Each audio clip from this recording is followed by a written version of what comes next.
Hello friends, स्वागत है आपका आपके अपने YouTube channel career study classes में। दोस्तों, मेरा नाम है विकास और आज आपको मैं ऐसा प्रश्न बताने वाला हूं जो आपके बोर्ड एग्जाम में कभी भी पूछे जा सकते हैं, यानी कि आने के चांसेस बहुत ज़्यादा हैं। तो आप इसे वीडियो को पूरा ज़रूर देखिएगा ताकि आपको इससे हेल्प हो सके। तो चलिए शुरू करते हैं बिना समय गवाए इस वीडियो को। पहला प्रश्न है दोस्तों, बिहार में प्राय कैसी मिट्टी पाई जाती है? तो दोस्तों बिहार में जो है जलोढ़ मिट्टी पाई जाती है, तो ऑप्शन नंबर सी से हो जाएगा जलोढ़ मिट्टी। उसके बाद अगला प्रश्न यानी कि दूसरा प्रश्न है दोस्तों, आयुर्वेद का जनक किसे कहा जाता है? तो दोस्तों आयुर्वेद का जनक जो है चरक को कहा जाता है। तो इसका सही आंसर ऑप्शन नंबर बी हो जाएगा चरक। उसके बाद देखिए अगला प्रश्न है, तीसरा प्रश्न, बिहार में कितने प्रतिशत क्षेत्र में वन है? तो दोस्तों ये किताब के अनुसार जो है 7% है, तो इसका सही आंसर ऑप्शन नंबर डी हो जाएगा 7%। उसके बाद देखिए चौथा प्रश्न है दोस्तों, निम्न में से कौन लौह युक्त खनिज का उदाहरण है? तो दोस्तों लौह युक्त खनिज का जो है उदाहरण यहाँ पर देख सकते हैं मैग्नेटाइट है, तो इसका सही आंसर ऑप्शन नंबर ए हो जाएगा मैग्नेटाइट। उसके बाद अगला प्रश्न की ओर बढ़ते हैं। तो आपको अगला प्रश्न, पांचवा प्रश्न है दोस्तों, सबसे घटिया कोयला है? तो दोस्तों सबसे घटिया जो कोयला है पीट को माना गया है, तो ऑप्शन नंबर डी से हो जाएगा पीट। उसके बाद देखिए छठा प्रश्न है, निम्न में से कौन रोपण फसल नहीं है? तो दोस्तों रोपण फसल इसमें से कौन नहीं है? तो रबर जो है एक रोपण फसल नहीं है, तो ऑप्शन नंबर ए से हो जाएगा रबर। दोस्तों मैं आपको बार बार बोलता हूँ कि ये क्वेश्चन कभी भी आपके इस एग्ज़ाम में पूछे जा सकते हैं, इनकी आज के एग्ज़ाम में, तो इस वीडियो को पूरा ज़रूर देख लीजिएगा। सातवां प्रश्न है दोस्तों, भारत की प्रमुख खाद्यान्न फसल कौन सा है? तो भारत का प्रमुख खाद्यान्न फसल जो है वो धान है, और उसके बाद गेहूँ आता है, तो ऑप्शन नंबर डी से हो जाएगा इसका धान। उसके बाद देखिए आठवां प्रश्न है, तो बिहार में कितना प्रतिशत कृषि क्षेत्र है? तो दोस्तों बिहार में जो है 80% कृषि क्षेत्र है, तो इसका सही आंसर 8 का सी हो जाएगा 80%। उसके बाद क्वेश्चन नंबर 9 की ओर बढ़ते हैं। नौवां प्रश्न है तो भारत में सबसे लंबा बांध है? तो भारत में सबसे लंबा बांध जो है हीराकुंज बांध है, तो ऑप्शन नंबर बी से हो जाएगा हीराकुंज। उसके बाद 10वां प्रश्न है दोस्तों, किस खनिज को उद्योगों की जननी कहा जाता है? दोस्तों किस खनिज की को उद्योगों की जननी कहा जाता है? तो लोहा को जो है हम लोग उद्योग का जननी कहते हैं, तो ऑप्शन नंबर सी से हो जाएगा लोहा। उसके बाद देखिए 11वां प्रश्न है, सर्वोत्तम कोयले का प्रकार है, यानी सर्वोत्तम यानी सबसे अच्छा कोयला कौन सा प्रकार है? तो एंथ्रासाइट, ऑप्शन नंबर ए से हो जाएगा एंथ्रासाइट। उसके बाद देखिए 12वां प्रश्न है तो गंडक परियोजना है। दोस्तों गंडक परियोजना कहाँ है? तो गंडक परियोजना जो आपका है वो वाल्मीकि नगर में है, तो ऑप्शन नंबर बी से हो जाएगा वाल्मीकि नगर। उसके बाद देखिए 13वां प्रश्न है तो निम्न राज्यों में किसमें सर्वाधिक वन क्षेत्र है? तो दोस्तों मध्य प्रदेश में सबसे ज़्यादा वन क्षेत्र देखने को मिलता है, तो ऑप्शन नंबर ए से हो जाएगा मध्य प्रदेश। उसके बाद देखिए 14वां प्रश्न है, कहलगांव तापीय विद्युत परियोजना है। दोस्तों कहलगांव तापीय विद्युत परियोजना जो है ये किस जिले में स्थित है बिहार के? तो ये जो है भागलपुर जिला में, तो ऑप्शन नंबर ए से हो जाएगा भागलपुर। उसके बाद देखिए 15वां प्रश्न है दोस्तों, सूखे के लिए उत्तरदायी कारक है। दोस्तों सूखे के लिए उत्तरदायी कारक जो है वर्षा की कमी, अगर वर्षा की कमी होगी तो सूखापन अधिक देखने को मिलेगा, तो ऑप्शन नंबर ए सही हो जाएगा। उसके बाद देखिए 16वां प्रश्न है दोस्तों, बिहार में कौन बाढ़ प्रवण क्षेत्र है? दोस्तों बिहार में कौन बाढ़ प्रवण क्षेत्र है? तो बिहार का जो उत्तर बिहार है ये बहुत ही बाढ़ प्रवण क्षेत्र है, तो ऑप्शन नंबर डी से हो जाएगा उत्तर बिहार। उसके बाद देखिए क्वेश्चन नंबर 17वां है, एशिया और यूरोप के बीच कौन प्राचीन स्थल व्यापारिक मार्ग था? दोस्तों एशिया और यूरोप के बीच जो रेशम मार्ग था वो प्राचीन स्थल व्यापारिक मार्ग था, तो ऑप्शन नंबर इसका बी से हो जाएगा रेशम। उसके बाद देखिए 18वां प्रश्न है, चौरी चौरा कांड के बाद गांधी जी ने निम्नलिखित में किस आंदोलन को बंद कर दिया था? तो चौरी चौरा कांड के बाद जो है उन्होंने असहयोग आंदोलन को बंद कर दिया, तो ऑप्शन नंबर सी से हो जाएगा असहयोग आंदोलन। उसके बाद देखिए क्वेश्चन नंबर 19वां है, अंतर्राष्ट्रीय मजदूर दिवस कब मनाया जाता है? तो दोस्तों अंतर्राष्ट्रीय मजदूर दिवस जो है 1 मई को मनाया जाता है, ऑप्शन नंबर बी से हो जाएगा 1 मई। उसके बाद अगला प्रश्न यानी कि 20वां प्रश्न देखते हैं, वर्तमान में भारत में कितने केंद्र शासित प्रदेश हैं? तो दोस्तों वर्तमान में जो है अभी तो 8 है, तो ऑप्शन नंबर सी से हो जाएगा 8। उसके बाद देखिए 21वां प्रश्न है, तो सूचना का अधिकार संबंधित कौन कानून कब पारित हुआ था? तो सूचना के अधिकार संबंधी जो कानून है वो 2005 ईस्वी में पारित हुआ था, तो ऑप्शन नंबर इसका बी से हो जाएगा 2005 ईस्वी। उसके बाद देखिए 22वां प्रश्न है, और किसने कहा था लोकतंत्र जनता जनता के द्वारा जनता के लिए शासन है? तो ये अब्राहम लिंकन ने किए कहे थे, तो इसका सही आंसर ऑप्शन नंबर बी से हो जाएगा अब्राहम लिंकन। उसके बाद देखिए 23वां प्रश्न है पंचायती राज संस्थाओं का संवैधानिक दर्जा किस संशोधन से प्राप्त हुआ। तो पंचायती राज संस्थाओं का संवैधानिक दर्जा जो है 73वां संशोधन से प्राप्त हुआ था। तो ऑप्शन नंबर इसका बी से हो जाएगा 73वां। उसके बाद देखिए क्वेश्चन नंबर 24 है भारत में लोकतंत्र की सफलता में क्या बाधा है। तो क्या बाधा है सफलता में, देखिए अशिक्षा, गरीबी और बेरोजगारी, ये तीनों जो है बाधा है। तो ऑप्शन नंबर डी से हो जाएगा इनमें से सभी। उसके बाद देखिए 25वां प्रश्न है तीन गठिया प्रणाली किस पर लागू की थी। तो तीन गठिया प्रणाली जो है वो किस पर लागू की गई थी। तो किसानों पर। तो इसका सही आंसर जो है ऑप्शन नंबर ए हो जाएगा किसानों पर। उसके बाद देखिए अगला प्रश्न यानी कि 26वां प्रश्न है जालियांवाला बाग हत्याकांड की जांच के लिए सरकार ने किस समिति का गठन किया था। तो दोस्तों जालियांवाला बाग हत्याकांड की जांच के लिए जो उन्होंने हंटर समिति का गठन किया था। तो इसका सही आंसर ऑप्शन नंबर ए हो जाएगा हंटर समिति। उसका देखिए 27वां प्रश्न है डॉक्टर राजेंद्र प्रसाद का जन्म स्थान है। तो दोस्तों डॉक्टर राजेंद्र प्रसाद का जन्म स्थान जो है वो बिहार में है। तो ऑप्शन नंबर बी से हो जाएगा बिहार। उसके बाद देखिए 28वां प्रश्न है ककोलत जलप्रपात बिहार के किस जिले में है। तो ककोलत जलप्रपात जो है नवादा में है। तो ऑप्शन नंबर बी से हो जाएगा नवादा। उसके बाद देखिए 29वां प्रश्न है किस देश की सीमा बिहार से जुड़ी हुई है। तो दोस्तों किस देश की सीमा बिहार से जुड़ी हुई है। तो नेपाल की सीमा जो है बिहार की से जुड़ी हुई है। तो इसका सही आंसर ऑप्शन नंबर ए हो जाएगा नेपाल।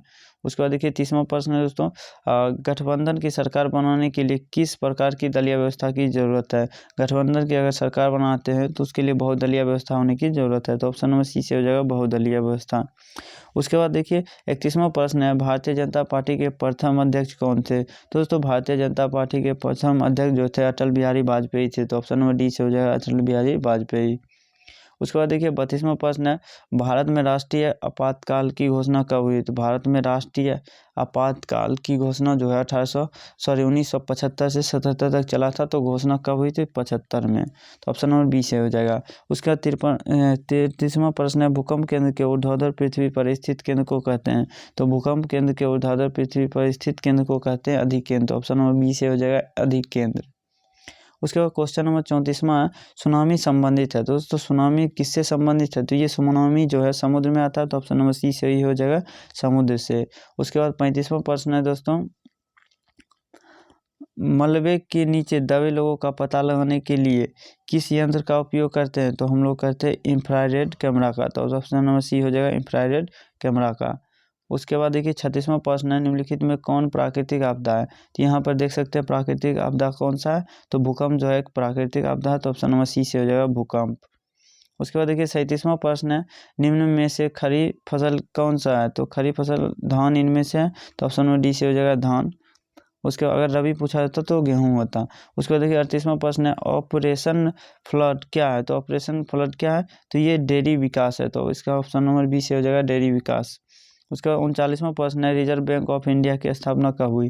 दोस्तों रिजर्व बैंक ऑफ इंडिया की स्थापना 1935 में हुई। तो ऑप्शन नंबर बी से हो जाएगा 1935। उसके बाद देखिए 40वां प्रश्न है भारत में पहली सूती मिल कहाँ स्थापित की गई। तो दोस्तों भारत में पहली सूती मिल जो है कोलकाता में स्थापित की गई थी। तो ऑप्शन नंबर इसका डी से हो जाएगा कोलकाता। उसके बाद देखिए 41वां प्रश्न है भारत में राष्ट्रीय आय की गणना कौन करता है। दोस्तों भारत में राष्ट्रीय आय की गणना जो है CSO करता है यानी कि केंद्रीय सांख्यिकी संगठन। तो इसका सही आंसर ऑप्शन नंबर ए हो जाएगा केंद्रीय सांख्यिकी संगठन। 42वां प्रश्न है दोस्तों निम्न में कौन पिछड़ा राज्य है। तो दोस्तों यहाँ पर देख सकते हैं बिहार जो दिया गया है ये सबसे पिछड़ा राज्य है इनमें से। तो ऑप्शन नंबर इसका डी से हो जाएगा बिहार। अगर उड़ीसा रहता तो वह हो जाता उड़ीसा। उसके बाद देखिए 43वां प्रश्न है आर्थिक क्रियाओं का क्या उद्देश्य है। तो दोस्तों आर्थिक क्रियाओं का क्या उद्देश्य है। तो ये जो है जीवोपार्जन होगा। तो इसका सही आंसर ऑप्शन नंबर डी हो जाएगा जीवोपार्जन। उसके बाद देखिए अगला प्रश्न है 44वां प्रश्न आपका भारत की राष्ट्रीय आय सर्वप्रथम अनुमान किसने लगाया था। तो दोस्तों भारत का राष्ट्रीय आय जो है सर्वप्रथम अनुमान जो लगाया था वो दादा भाई नौरोजी ने। तो ऑप्शन नंबर डी से हो जाएगा दादा भाई नौरोजी।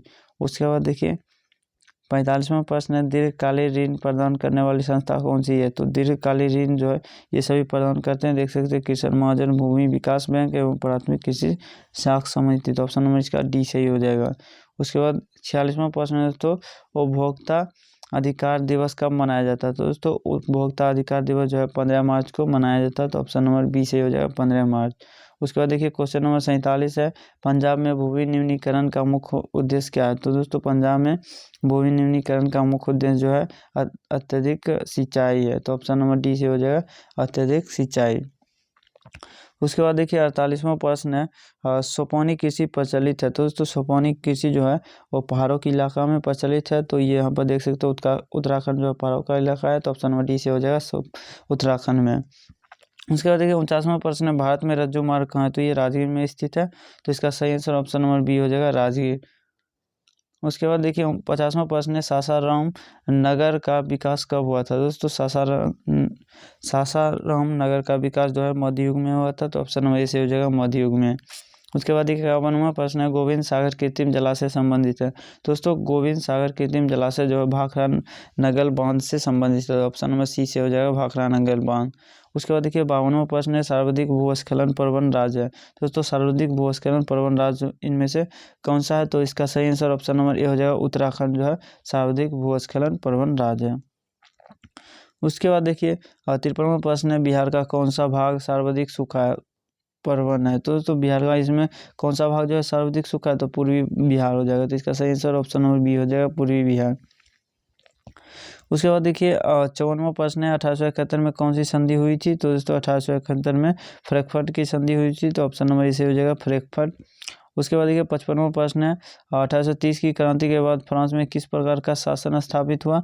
तो संवैधानिक राजतंत्र। तो इसका सही आंसर ऑप्शन नंबर बी हो जाएगा संवैधानिक राजतंत्र।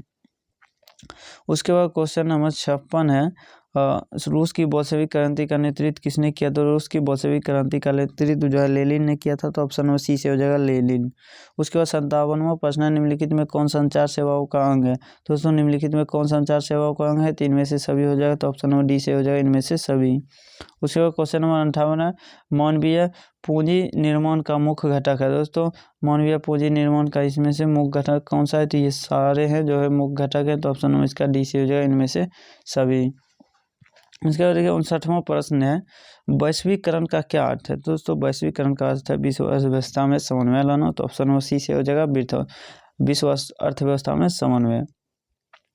क्वेश्चन नंबर 60वां है, अर्थव्यवस्था के किस क्षेत्र से हरित क्रांति संबंधित है? तो दोस्तों अर्थव्यवस्था के किस क्षेत्र से हरित क्रांति संबंधित है? तो प्राथमिक क्षेत्र से। तो ऑप्शन नंबर ए से हो जाएगा प्राथमिक क्षेत्र।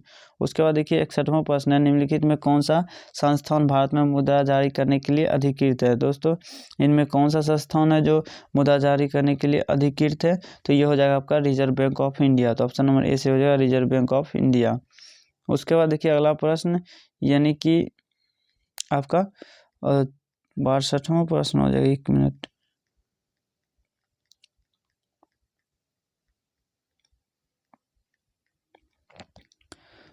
आपका 62वां प्रश्न है, बिहार राज्य है। तो दोस्तों बिहार राज्य जो है कृषि प्रधान राज्य है। तो इसका सही आंसर ऑप्शन नंबर डी हो जाएगा कृषि प्रधान। उसके बाद देखिए अगला प्रश्न यानी कि 63वां प्रश्न है, निम्नलिखित में कौन हमारे रहन सहन के स्तर को प्रभावित करता है? तो रहन सहन के स्तर को कौन प्रभावित करता है? तो प्रति व्यक्ति आय। तो ऑप्शन नंबर सी से हो जाएगा प्रति व्यक्ति आय। उसके बाद देखिए 64वां प्रश्न है, बिहार में कितने जिले हैं? तो दोस्तों बिहार में जो 38 जिले हैं। तो ऑप्शन नंबर डी से हो जाएगा 38 जिले। उसके बाद देखिए 65वां प्रश्न है, संपूर्ण क्रांति का नेतृत्व किसने किया? तो दोस्तों संपूर्ण क्रांति का नेतृत्व जो है वो जयप्रकाश नारायण ने किए थे। तो ऑप्शन नंबर डी से हो जाएगा जयप्रकाश नारायण। उसके बाद 66वां प्रश्न है, बांग्लादेश कब स्वतंत्र हुआ था? दोस्तों बांग्लादेश जो है 1971 में स्वतंत्र हुआ था। तो ऑप्शन नंबर सी से हो जाएगा 71 में। उसके बाद देखिए 67वां प्रश्न है, भारत में किस राज्य में सर्वप्रथम पंचायती राज की शुरुआत हुई थी? दोस्तों भारत के किस राज्य में जो है सर्वप्रथम पंचायती राज की शुरुआत हुई? तो राजस्थान में। तो इसका सही आंसर ऑप्शन नंबर ए हो जाएगा राजस्थान। उसके बाद देखिए क्वेश्चन नंबर 68वां, निम्नलिखित में से कौन केंद्र शासित प्रदेश है? कौन केंद्र शासित प्रदेश है? तो उस समय जो था आपका चंडीगढ़ जो है केंद्र शासित प्रदेश है। इसका सही आंसर ऑप्शन नंबर सी हो जाएगा चंडीगढ़। उसके बाद देखिए 69वां प्रश्न है, संघ सरकार का उदाहरण है। तो संघ सरकार का जो उदाहरण है वो अमेरिका में है। तो ऑप्शन नंबर सी हो जाएगा अमेरिका। उसके बाद देखिए क्वेश्चन नंबर 70 है, भारत का केंद्रीय बैंक कौन है? तो भारत का केंद्रीय बैंक जो है वो रिजर्व बैंक ऑफ इंडिया को कहते हैं। तो उसका ऑप्शन नंबर सी से हो जाएगा, जिसे RBI कहते हैं हम लोग। उसके बाद देखिए 71वां प्रश्न है, कृषि उत्पादों के मानकीकरण के लिए किस मानक का प्रयोग किया जाता है? तो किस मानक का हम लोग प्रयोग करते हैं? तो एग मार्क का प्रयोग करते हैं। तो ऑप्शन नंबर बी से हो जाएगा एग मार्क। उसके बाद देखिए 72वां प्रश्न है, निम्न में कौन प्राथमिक क्षेत्र से संबंधित है? दोस्तों कृषि जो है प्राथमिक क्षेत्र से संबंधित है। तो ऑप्शन नंबर सी से हो जाएगा कृषि। उसके बाद देखिए क्वेश्चन नंबर 73 है, जर्मनी के एकीकरण के लिए उत्तरदायी था। तो जर्मनी के एकीकरण के लिए जो है बिस्मार्क उत्तरदायी था। तो ऑप्शन नंबर इसका बी से हो जाएगा बिस्मार्क। उसके बाद देखिए क्वेश्चन नंबर 74 है, फ्रैंकफर्ट की संधि किस वर्ष हुई थी? दोस्तों फ्रैंकफर्ट की संधि 1871 में हुई थी। तो ऑप्शन नंबर इसका डी सही हो जाएगा 1871। उसके बाद क्वेश्चन नंबर 75वां है, सेफ्टी लैंप का आविष्कार किसने किया? तो दोस्तों सेफ्टी लैंप का आविष्कार जो है हम्फ्री डेवी ने किया था। तो ऑप्शन नंबर ए से हो जाएगा हम्फ्री डेवी। उसके बाद देखिए क्वेश्चन नंबर 76 है, भारत छोड़ो आंदोलन का प्रसिद्ध नारा क्या था? दोस्तों भारत छोड़ो आंदोलन का प्रसिद्ध नारा था करो या मरो। तो ऑप्शन नंबर बी से हो जाएगा करो या मरो। उसके बाद देखिए 77वां प्रश्न है, समाजवादियों की बाइबिल किसे कहा जाता है? तो दोस्तों समाजवादियों की बाइबिल जो है दास कैपिटल को कहते हैं। तो ऑप्शन नंबर बी से हो जाएगा दास कैपिटल। उसके बाद देखिए क्वेश्चन नंबर 78वां है, भारतीय राष्ट्रीय कांग्रेस की स्थापना। तो भारतीय राष्ट्रीय कांग्रेस की स्थापना जो 1885 में हुआ था। तो ऑप्शन नंबर बी से हो जाएगा 1885। उसके बाद क्वेश्चन नंबर 79 है, गांधी जी ने भारत में सत्याग्रह का पहला प्रयोग कहाँ किया था? तो गांधी जी ने ये चंपारण में सत्याग्रह का पहला प्रयोग किए थे। तो ऑप्शन नंबर से हो जाएगा चंपारण में।